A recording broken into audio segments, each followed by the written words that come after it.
Crude oil rate పెరిగిందని petrol rate పెంచేశారు. ఇప్పుడు crude oil తగ్గిందని పెట్రోల్ రేట్ ఎంత తగ్గించారు అత్త? తగ్గిన క్రూడ్ ఆయిల్ రేటుకి పెట్రోల్ రేటుకి ఏమైనా సంబంధం ఉందా? ఇది అన్యాయం కాదా? ఇది మన అమాయకత్వమా లేక వాళ్ళ మూర్ఖత్వమా? ఎందుకు మనం సైలెంట్ గా ఉండాలి? ఒకటేమో కస్టమ్ డ్యూటీ అంటారు, మరొకటి ఎక్సైజ్ డ్యూటీ అంట. మళ్ళీ సెపరేట్ గా స్టేట్ లో వ్యాట్ కలుపుతున్నారు. ఎన్ని ట్యాక్సులు కట్టుకుంటూ పోవాలత్తా? ఎన్నికైనా ప్రతి ప్రభుత్వానికి పెట్రోల్ 2 దారులు ఇస్తుంది. ఒకటి రేటు పెంచమని, ఒకటి తగ్గించమని.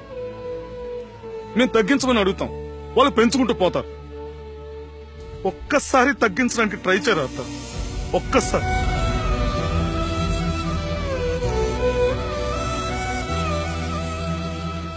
ఏడాది క్రితం క్రూడ్ ఆయిల్ $110 ఉండేది.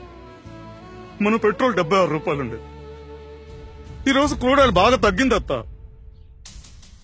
క్రూడ్ ఆయిల్ $50 వచ్చినందుకు పెట్రోల్ $40 వస్తుంది అనుకున్నా అత్త.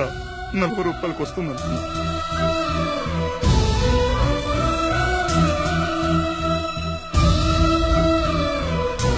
తగ్గించడం అంటే $3 తగ్గించడం కాదత్త.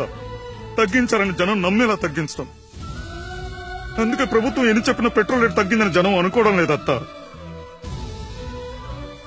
రాష్ట్రంలో $18 వ్యాట్, ఎక్సైజ్ 15, మళ్ళీ కస్టమ్ డ్యూటీ పేరుతో కొంత, అన్ని కలిపి తడిసి మోపుడు అవుతుంది అత్త.